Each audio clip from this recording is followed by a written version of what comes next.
बिहार विधानसभा चुनाव की रणभेरी बजने वाली है। अगले कुछ महीनों में चुनाव की तारीखों का ऐलान हो जाएगा, लेकिन सियासी दल अभी से चुनाव मोड में हैं। चलिए हम आपको बिहार की सियासत के उन 10 चेहरों से मिलाते हैं जो इस बार बिहार की राजनीति में बड़ा उलटफेर करने वाले हैं। बिहार की सियासत के टॉप 10 नेताओं पर सबसे पहले नंबर पर हैं नीतीश कुमार। जेपी आंदोलन से राजनीति का ककहरा सीखने वाले नीतीश बाबू आज बिहार की राजनीति के सबसे बड़े ज्ञानी बन चुके हैं।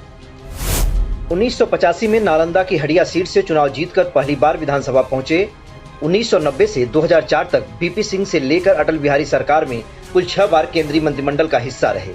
साल 2000 में नीतीश कुमार पहली बार 7 दिन के लिए बिहार के सीएम बने, लेकिन 2005 में लालू से सत्ता छीनने वाले नीतीश कुमार जब सीएम बने तो फिर कभी पीछे मुड़कर नहीं देखा।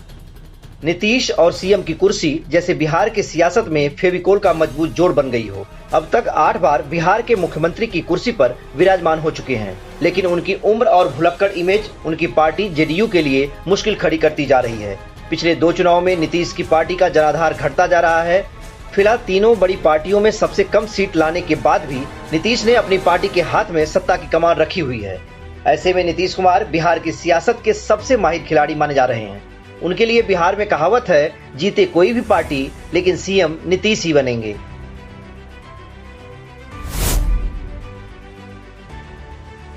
बिहार की सियासत में उलटफेर में माहिर लालू यादव के छोटे बेटे तेजस्वी यादव युवाओं में काफी लोकप्रिय माने जा रहे हैं। पिछले विधानसभा चुनाव में अपनी मेहनत से आरजेडी को सबसे ज्यादा सीटें दिलाई और नीतीश के साथ मिलकर सरकार बनाई। सरकारी भर्तियों में युवाओं के लिए 17 महीने में 5 लाख लोगों को रोजगार देने का दावा भी किया। नीतीश कुमार की उम्र से तेजस्वी की उम्र आधी है। महज 35 साल की उम्र में बिहार में लालू यादव की तरह तेजस्वी की लोकप्रियता में काफी इजाफा हुआ है। 2015 में क्रिकेट की दुनिया को अलविदा कहकर तेजस्वी यादव सियासी पिच पर जब उतरे तो विरोधियों के तमाम बाउंसर और गुगली पर धुआंधार बैटिंग की। राघोपुर सीट से लगातार 2 बार विधायक बने। 10 साल के अपने राजनीतिक करियर में तेजस्वी यादव ने आरजेडी को लालू यादव की जंगल राज वाली छवि से बाहर निकालने में काफी हद तक कामयाबी हासिल कर ली है। लेकिन आने वाला विधानसभा चुनाव तेजस्वी यादव के लिए अग्नि परीक्षा से कम नहीं है। तेजस्वी इस बात को बखूबी जानते हैं, लिहाजा उन्होंने सीधे जनता तक पहुंच बनाने के लिए संवाद यात्रा निकाली है।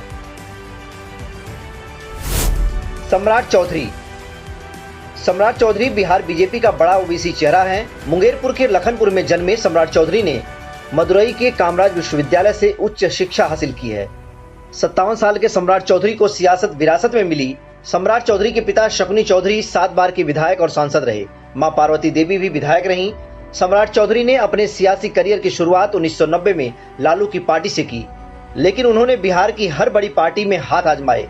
आरजेडी के बाद उन्होंने एलजेपी का दामन थामा और फिर नीतीश के साथ चले गए। 2017 में सम्राट चौधरी बीजेपी में शामिल हो गए और 2023 में उन्हें बिहार बीजेपी का अध्यक्ष भी बना दिया गया और अब वो बिहार के डिप्टी सीएम का पद संभाल रहे हैं। सम्राट चौधरी कोयरी जाति से आते हैं, जिसकी आबादी बिहार में 4% से ज्यादा है। सम्राट चौधरी जाति समीकरण के माहिर खिलाड़ी माने जाते हैं और सांगठनिक व्यवस्था में भी उनकी मजबूत पकड़ है। बीजेपी सम्राट चौधरी के सहारे ओबीसी वोट बैंक को साधने की जुगत में है। विजय सिन्हा। बिहार के डिप्टी सीएम विजय सिन्हा छात्र जीवन से राजनीति में सक्रिय हैं। एबीवीपी के सक्रिय सदस्य रहे और आरएसएस से गहरा जुड़ाव रहा। बिहार की करीब 3% आबादी वाले भूमिहार समुदाय से आने वाले विजय सिन्हा 2005 में पहली बार लखीसराय से चुनाव जीतकर बिहार विधानसभा पहुंचे और लगातार 3 बार वहीं से विधायक चुने गए। 2017 से 2020 तक बिहार में श्रम मंत्री रहे और 2020 से 2022 तक बिहार विधानसभा के स्पीकर रहे। सरकार और संगठन पर मजबूत पकड़ है। 58 साल के विजय सिन्हा को बीजेपी बिहार में भूमिहार समाज का प्रतिनिधित्व करने वाले 72 साल के गिरिराज सिंह के विकल्प के रूप में तैयार कर रही है। दिलीप जायसवाल बिहार बीजेपी के अध्यक्ष हैं और 20 साल तक प्रदेश बीजेपी के कोषाध्यक्ष का पद संभाल चुके हैं। पार्टी के वित्तीय प्रबंधन में उनकी बड़ी भूमिका रही है। एमएससी, एमबीए और पीएचडी की डिग्री हासिल करने वाले दिलीप जायसवाल कई राज्यों में बीजेपी के प्रभारी रह चुके हैं। ऐसे में संगठन पर मजबूत पकड़ भी है। बीजेपी दिलीप जायसवाल के जरिए सवर्ण वोटर्स को साधने की जुगत में है। हालांकि उनके कंधों पर बीजेपी की सरकार बनाने की जिम्मेदारी सौंपी गई है। चिराग पासवान बिहार का युवा चेहरा है। पिछले लोकसभा चुनाव में एनडीए के साथ मिलकर उनकी पार्टी एलजेपी रामविलास ने चुनाव लड़ा और 100% स्ट्राइक रेट रहा। बिहार में उनकी पार्टी के 5 सांसद हैं। दलित वोट बैंक पर उनकी मजबूत पकड़ है। बिहार में पासवान समुदाय की कुल आबादी 5% से ज्यादा है और लोकसभा चुनाव में चिराग की पार्टी का करीब 6.5% वोट शेयर रहा। खास बात यह है कि अपने पिता की पार्टी पर चाचा पशुपति पारस का कब्जा होने के बाद भी चिराग ने पिता के नाम से नई पार्टी खड़ी की और बिहार की राजनीति में अपनी अलग पहचान बनाई।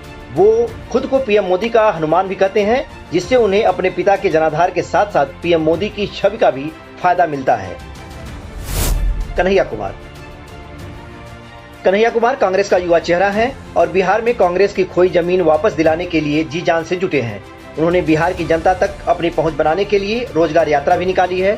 राहुल गांधी के करीबी नेताओं में शुमार हैं। राहुल गांधी की भारत जोड़ो यात्रा में सक्रिय भूमिका भी निभा चुके हैं। छात्र जीवन से राजनीति में सक्रिय 38 साल के कन्हैया कुमार बहुत कम उम्र में देश में अपनी एक अलग पहचान बना चुके हैं। भूमिहार समाज से आने वाले कन्हैया कुमार कांग्रेस का बिहार में सवर्ण चेहरा बनकर उभर रहे हैं। बेगूसराय जिले के बीहट गांव में जनवरी 1987 में जन्मे कन्हैया कुमार जेएनयू छात्र संघ के अध्यक्ष रहे हैं। लेफ्ट विंग की छात्र इकाई से राजनीति का सफर शुरू करने वाले कन्हैया कुमार 2019 में बेगूसराय से सीपीआई के टिकट पर गिरिराज सिंह के खिलाफ चुनाव लड़े और हार गए। 2021 में लेफ्ट से नाता तोड़कर कन्हैया कुमार कांग्रेस में शामिल हो गए और 2024 में उत्तर पूर्व दिल्ली से कांग्रेस ने कन्हैया को लोकसभा का टिकट दिया और एक बार फिर उन्हें हार का सामना करना पड़ा। कन्हैया कुमार एक कुशल वक्ता हैं, लेकिन बिहार की राजनीति में कांग्रेस की जमीन कितनी मजबूत कर पाते हैं, इसके लिए थोड़ा इंतजार करना पड़ेगा। प्रशांत किशोर बिहार की सियासत में सबसे नए खिलाड़ी हैं। अभी तक सियासी दलों के लिए चुनाव प्रबंधन का काम करते रहे हैं।